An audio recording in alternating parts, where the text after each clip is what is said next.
नमस्कार आप सभी को। तो कैसे हो आप सभी? उम्मीद करता हूं कि आप सभी बहुत जबरदस्त होंगे दोस्तों, और अपनी अपनी जो स्टडी है उसे भी बहुत जबरदस्त तरीके से कर रहे होंगे।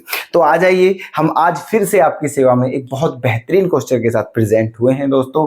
चलिए, जो कि 2017 में आया हुआ है और अब भी आएगा 2026 में। ठीक है, 4 मार्क्स का क्वेश्चन है, तो प्लीज ध्यान से देखिएगा। ठीक है, चलिए तो क्या है, देखो, find the matrix A such that इतना इज इक्वल इतना इंटू ए इक्वल्स टू इतना। ठीक है, मतलब दिया हुआ क्या है दोस्तों, ये एक मैट्रिक्स है और ए भी कोई मैट्रिक्स है या कुछ भी समझ लीजिए आप, है ना। इन दोनों का जो प्रोडक्ट है वो इसके इक्वल दिया हुआ है, तो हमें ए की वैल्यू बतानी है। और ए क्या है, वो क्या है, ए मैट्रिक्स है। ठीक है, क्या है, ए मैट्रिक्स। ठीक है, तो ए की वैल्यू बतानी है। अब देखो, एक बात समझिए ध्यान से, है ना।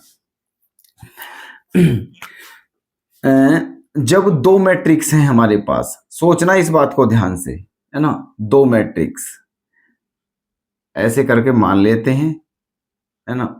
ये ऐसे एक मैट्रिक्स ये हो गया है और एक मैट्रिक्स ये हो गया है।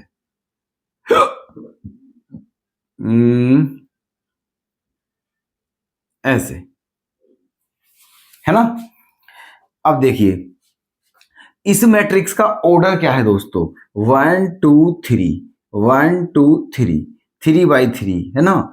इस मैट्रिक्स का जो ऑर्डर है वो क्या है, 3 बाई 3। ठीक है, और इस मैट्रिक्स का ऑर्डर क्या है, 1 2 3 1 2 3 बाई 2। ओके, इस मैट्रिक्स का ऑर्डर है 3 बाई 3 और इस मैट्रिक्स का ऑर्डर है 3 बाई 2, है ना।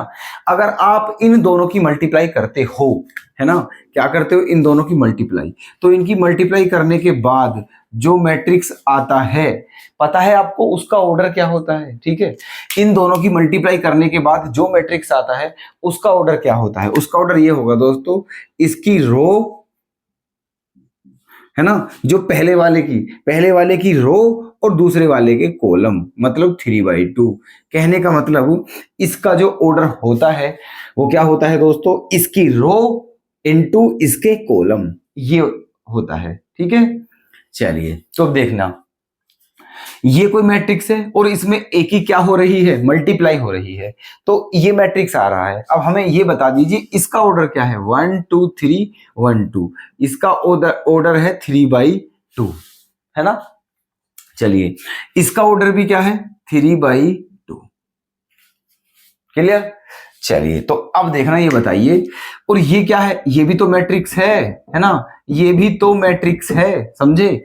तो इन दोनों की मल्टीप्लाई होने के बाद क्या आया है दोस्तों, 3/2 आया है। क्या है, 3/2। इसका मतलब ये है, इस मैट्रिक्स, है ना।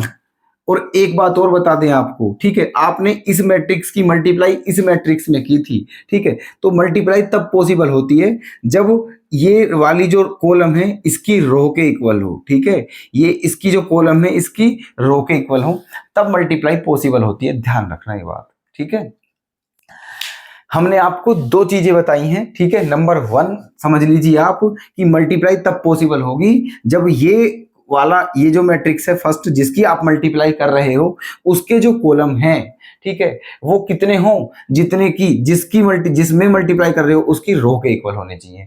मान के चलो इसके कितने कॉलम है, 3, तो इसकी रो कितनी, 3, इसीलिए मल्टीप्लाई पॉसिबल है। ठीक है, अगर ये सेम नहीं होते तो मल्टीप्लाई पॉसिबल नहीं होती। ठीक है, फर्स्ट कंडीशन। दूसरी कंडीशन, ठीक है, जब दो मैट्रिक्स की मल्टीप्लाई करने के बाद एक नया मैट्रिक्स बनता है तो उसका ऑर्डर क्या होता है, फर्स्ट वाले की रो और सेकंड वाले के कॉलम। क्लियर है। अब देखिए यहां पर आपने इसकी मल्टीप्लाई की थी इसमें, है ना, और फिर ये आ गया, तो मल्टीप्लाई पॉसिबल कब होती है दोस्तों, मल्टीप्लाई पॉसिबल कब होती है हमें ये बता दीजिए। ठीक है, जब, है ना, मल्टीप्लाई पॉसिबल कब होगी, इसका ए का ऑर्डर क्या होना चाहिए, समझना ध्यान से, ए का ऑर्डर क्या हम रखें, है ना, ए का ऑर्डर क्या रखें, तो देखना, ए का ये जो 2 है तो इसका भी क्या होना चाहिए, 2, है ना, क्योंकि इसके जो कॉलम है वो इसकी रो के इक्वल होने चाहिए, इसके जो कॉलम है इसकी रो के इक्वल थे, तभी मल्टीप्लाई पॉसिबल थी। तो इसके जो कॉलम है वो इसकी रो के इक्वल होने चाहिए, पहली बात। दूसरी बात, ठीक है, जो दोनों की मल्टीप्लाई होने के बाद क्या आया है 3/2, ठीक है, और ये जो ऑर्डर होता है ये क्या होता है, इसकी रो, है ना, क्या होता है, इसकी रो, ये वाला जो है आपका, है ना, ये आ गया है 3, और किसके, इसके कॉलम, तो इसका क्या है, ये 3/2 है, ये क्या है, ये 3/2, इसका मतलब ये 3 जो है वो इसके रो है और ये 2 जो है वो इसके कॉलम है, इसका मतलब यहां आपको इसका ऑर्डर क्या करना पड़ेगा, 2/2, ठीक है, क्लियर है ना, समझ गए ना आप कि इसका ऑर्डर 2/2 ही क्यों आया है ना, क्योंकि ये दोनों इक्वल होने चाहिए, मल्टीप्लाई तभी पॉसिबल होगी, और दूसरी बात, क्योंकि इसका ऑर्डर 3/2 है तो इसका ऑर्डर 2/2 ही करना पड़ेगा, तब जाकर के इसकी रो, है ना, क्योंकि ये रो और ये कॉलम, ठीक है ना। चलिए अब चलते हैं आगे, है ना, ये बात बहुत इंपॉर्टेंट थी जो हमने आपको भी समझाई है, ठीक है। चलिए अब तो बस देखो क्वेश्चन आ ही जाएगा आपके समझ में, है ना। चलिए तो देखना अब क्या करना है इसमें,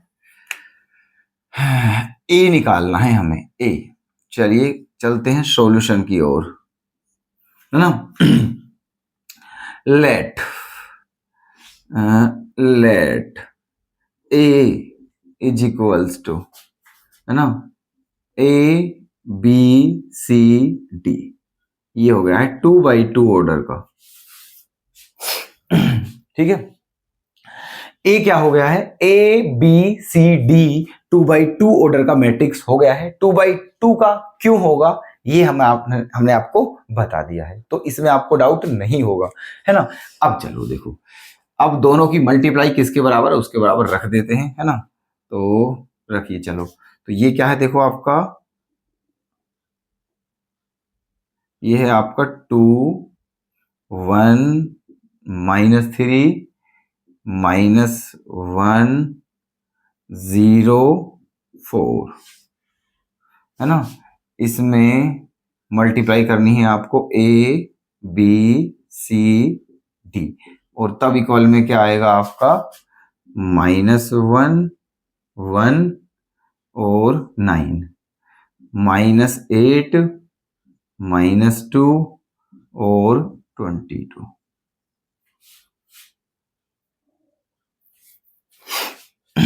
ठीक है।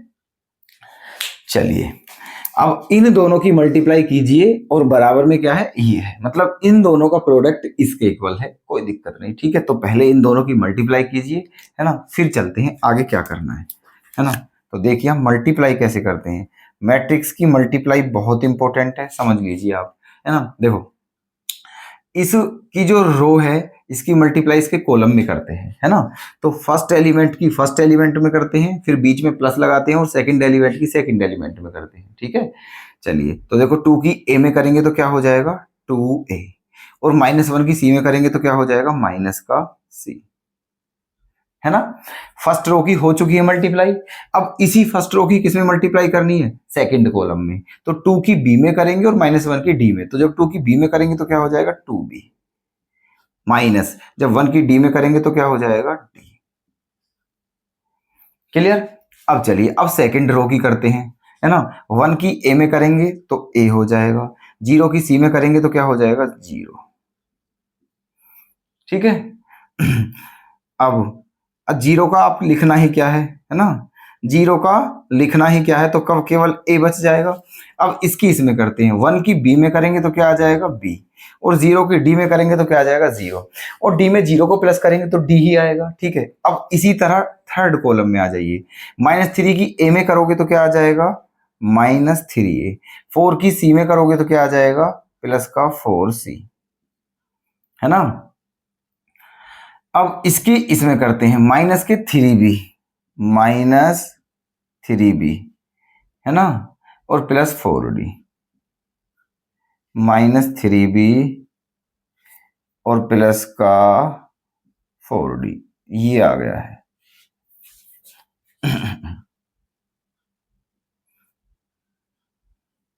ठीक, अब ये किसके इक्वल रखना है हमें, हमें रखना है इसके इक्वल -1 1 9 -8 -2 और 22।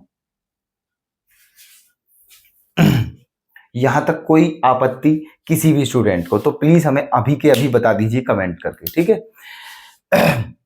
नहीं है कोई आपत्ति, ये तो बहुत अच्छी बात है। चलिए आगे।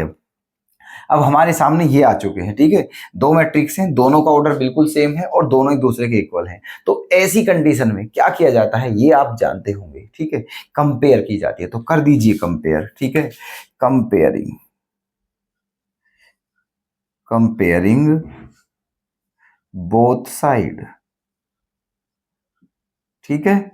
दोनों ओर की तुलना कर दीजिए, ठीक है। तो फर्स्ट एलिमेंट के इक्वल होगा, है ना। सेकंड एलिमेंट के, ठीक है, ये इसके इक्वल होगा, ठीक है। तो यहां से सबसे पहले हम ए की वैल्यू निकाल लेते हैं। तो ए की वैल्यू क्या आ जाएगी दोस्तों, यहां से 1 और बी की वैल्यू क्या आ जाएगी -2, है ना। ए की वैल्यू 1 आ चुकी है और बी की वैल्यू क्या आ चुकी है -2, है ना। ए की वैल्यू 1 आ चुकी है, बी की वैल्यू -2 आ चुकी है। अब आगे देखते हैं, है ना। ये किसके इक्वल होगा, इसके। तो 2a minus c equals to -1, okay. और a की वैल्यू क्या है 1, तो यहां पर 1 रखते हैं, ठीक है। तो जब यहां पर आप 1 रखोगे तो क्या हो जाएगा 2 माइनस सी इक्वल्स टू -1। सी उधर जाएगा तो पॉजिटिव हो जाएगा, 1 इधर आएगा तो पॉजिटिव हो जाएगा। तो 2 और 1 3, तो सी की वैल्यू क्या आ चुकी है 3, है ना। अब डी की वैल्यू और निकालनी है, तो सेकंड एलिमेंट को सेकंड एलिमेंट के बराबर रखते हैं, ठीक है। रख दीजिए 2b minus d equals to -8, ठीक है। 2b minus d equals to -8, है ना। अब देखना b की वैल्यू क्या है यहाँ पर -2, तो यहाँ रख दीजिए -2। तो 2 की -2 में मल्टीप्लाई करेंगे तो क्या आ जाएगा, माइनस का 4 आ जाएगा, minus d equals to minus का 8, ठीक है। अब d उधर जाएगा तो क्या हो जाएगा पॉजिटिव, है ना। और 8 इधर आएगा तो पॉजिटिव, और 8 माइनस 4 क्या बचेगा 4। तो d की वैल्यू क्या आ चुकी है आपकी 4। चारों ही वैल्यू आपकी आ चुकी हैं, तो आंसर भी आपका समझिए आने ही वाला है। बता दीजिए फटाफट आंसर क्या आ गया है आपका, है ना। क्या बताना था आपको, आपको बताना था a, तो क्या हो जाएगा a, जल्दी से बता दीजिए क्या हो जाएगा a b c d। a की वैल्यू क्या है दोस्तों 1, ओके। b की वैल्यू क्या है -2, c की वैल्यू क्या है 3 और d की वैल्यू क्या है 4, और यही क्या है आपका आंसर, ठीक है। तो उम्मीद करता हूं कि बहुत बेहतरीन तरीके से क्वेश्चन को आपने समझ लिया होगा बिना किसी डाउट के, विद हैप्पी, ठीक है। तो दोस्तों बस नोट और कर लेना इसे इसी तरह, ठीक है। तो चलिए कल फिर से मिलते हैं आपसे, ठीक है, बढ़िया क्वेश्चन के साथ। धन्यवाद।